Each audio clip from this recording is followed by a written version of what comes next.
Zimbabwe ने अब श्रीलंका को भी हरा दिया अपने फाइनल ग्रुप स्टेज मैच में वर्ल्ड टी20 में। उसने श्रीलंका को हरा दिया है। इससे पहले उसने ऑस्ट्रेलिया को हराया था।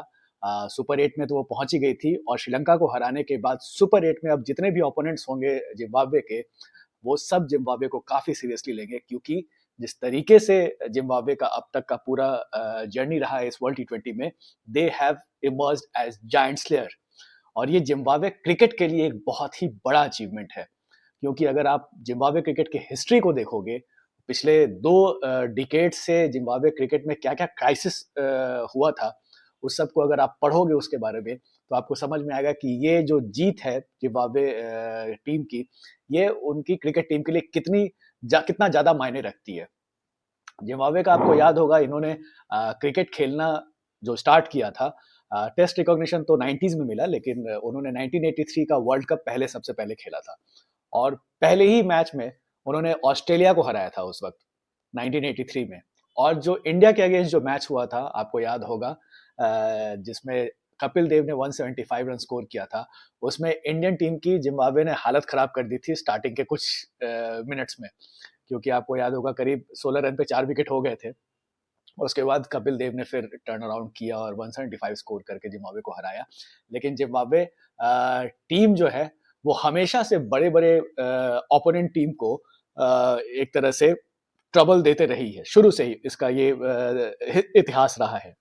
92 वर्ल्ड कप में जब हुआ, तो 92 वर्ल्ड कप में टेबल में सबसे बॉटम पे थे जिम्बाब्वे, लेकिन उन्होंने इंग्लैंड को हराया था एक मैच। उसी तरह से 96 का अगर आपको वर्ल्ड कप याद होगा, तो जो इंडिया के अगेंस्ट उनका मैच हुआ था, इंडिया के करीब 3 विकेट बहुत जल्दी गिर गए थे। बाद में जाके वो जडेजा की एक अच्छी इनिंग हुई थी और कामली ने सेंचुरी मार दिया था, तो इंडिया रिकवर कर पाई थी। लेकिन जिम्बाब्वे का ये इतिहास रहा है। 1999 का वर्ल्ड कप ओडीआई का, इंडिया को हराया जिम्बाब्वे ने, साउथ अफ्रीका को हराया और वो सुपर 6 में पहुंची थी। और 1999 के बाद अब ये पहला मौका है जब ये किसी नॉकआउट स्टेज में जिम्बाब्वे क्रिकेट टीम पहुंची है। इसके बीच में भी बहुत सारे ऐसे इवेंट्स हुए हैं जब जिम्बाब्वे को लोगों ने सीरियसली लिया था। हालांकि इनकी इनकी जो पूरी क्रिकेट टीम जो है, जिम्बाब्वे क्रिकेट जो है वो वहाँ की पॉलिटिक्स के वजह से काफी सफर किया था। जब रॉबर्ट मुगाबे जो प्रेसिडेंट बने थे, उन्होंने वहाँ पे व्हाइट्स के, वहाँ जो व्हाइट लोग रहते हैं उनके अगेंस्ट काफी डिस्क्रिमिनेशन किया। कई सारी पॉलिसी जो मुगाबे की गवर्नमेंट की थी, वो व्हाइट के अगेंस्ट थी। क्रिकेट में इनका इन्फ्लुएंस बहुत ज़्यादा हो गया। कई सारे लैंड रिफॉर्म्स ऐसे-ऐसे लाए थे जिसमें जिम्बाब्वे में जो व्हाइट लोग रहते थे उनके ज़मीन को ज़बरदस्ती गवर्नमेंट सीज़ कर लेती थी। तो आपको याद होगा कि इन सब वजह से 2003 में हेनरी ओलंगा और एंडी फ्लावर ने ब्लैक आर्म प्रोटेस्ट किया था अपनी कंट्री के अगेंस्ट। क्योंकि उनका ये था कि वहाँ पे जिम्बाब्वे में जो है वो डेथ ऑफ डेमोक्रेसी हो चुकी है। लोकतंत्र को बचाने के लिए एक तरह का वहाँ पे प्रोटेस्ट हुआ था और गवर्नमेंट का बहुत ज़्यादा इंटरफेरेंस हो रहा था जिम्बाब्वे क्रिकेट में। ये कहा जा रहा था कि भाई आप व्हाइट लोगों को हटाइए और मैक्सिमम ब्लैक क्रिकेटर जो हैं उनको प्रमोट कीजिए। रिजर्वेशन की बात कही गई थी और इसी वजह से ये भी एक रीज़न था कि हीथ स्ट्रिक, एंडी फ्लावर और हेनरी ओलंगा ने इसके खिलाफ प्रोटेस्ट भी किया था।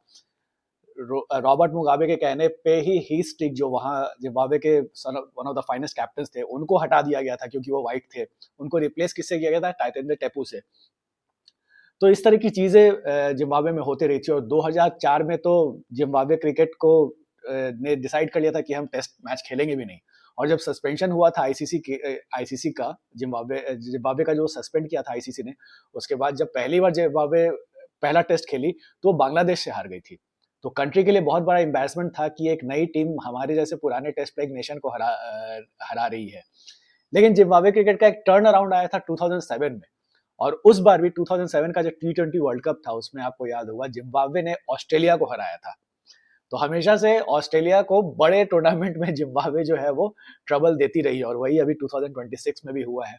वैसे जब जिम्बाब्वे को टेस्ट प्लेइंग नेशन जब उनको रिकॉग्निशन मिला था, तो जिम्बाब्वे का जो पहला टेस्ट विक्ट्री था वो इंडिया के ही अगेंस्ट था 1998 में। हरारे में वो मैच हुआ था और इंडिया 61 रन से करीब हार गई थी। तो हमेशा से, तो जैसा मैंने आपको बताया कि जो जिम्बाब्वे क्रिकेट टीम का जो ये इंटरनल क्राइसिस जो रहा है जिम्बाब्वे कंट्री में, उसका बहुत ज्यादा असर जिम्बाब्वे क्रिकेट पे पड़ा।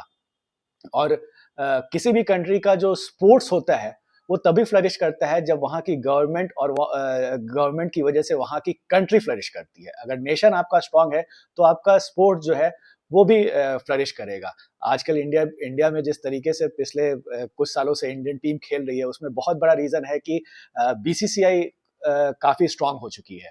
और अगर आपकी आपकी क्रिकेट बोर्ड स्ट्रांग नहीं है तो आपके प्लेयर भी उस तरीके से परफॉर्म नहीं कर पाएंगे। तो ये सारी तो जो जिम्बाब्वे का जो क्रिकेट क्राइसिस था, अ, वो देख करके आपको याद होगा कि तो जिम्बाब्वे का जो क्रिकेट क्राइसिस रहा है उसने मतलब जिम्बाब्वे टीम को हमने बहुत सालों से जिम्बाब्वे को जीतते हुए नहीं देखा था।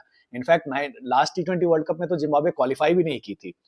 तो और जिम्बाब्वे को हम लोग हमेशा मिस करते थे कि इनके जो प्लेयर्स थे, जो जो 90s में जो जिम्बाब्वे जो टीम थी वो जीतती नहीं थी, लेकिन सामने वाले टीम को एक तरह से वो जो होता है ना टाइटन द न्यूज, वो परेशान करके रखती थी। और इनके जितने भी प्लेयर्स थे उस समय के, अगर आपको याद होगा, Alistair Campbell, Andy Flower, Grant Flower, Heath Streak, Ivo Brandes एक प्लेयर थे। इस तरह के प्लेयर्स हमेशा उसमें रहे हैं और वो हमेशा से दूसरी टीम को परेशान करते रही है। जिम्बाब्वे का सबसे बड़ा जो टर्मोइल था वो 2019 में आया था, क्योंकि उस वक्त आईसीसी ने जिम्बाब्वे क्रिकेट को सस्पेंड कर दिया था, क्योंकि जो क्रिकेट में गवर्नमेंट का जो इंटरफेरेंस था इतना ज्यादा बढ़ गया था।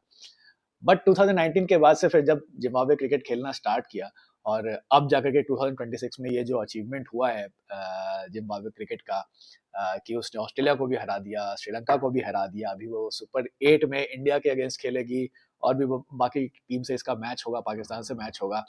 किस तरीके से जिम्बाब्वे परफॉर्म करती है, क्या जिम्बाब्वे फाइनल में पहुंचेगी, क्या जिम्बाब्वे टी20 वर्ल्ड कप जीत सकती है, इस पे पूरे दुनिया की नजर होगी।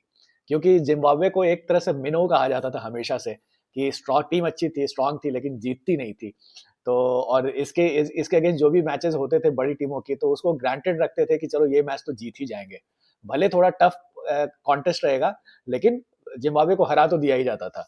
तो इस बार जिस तरीके से अभी तक परफॉर्मेंस दिया है जिम्बाब्वे ने, उसको देख करके सुपर 8 में एक्साइटिंग कॉन्टेस्ट की उम्मीद लग रही है।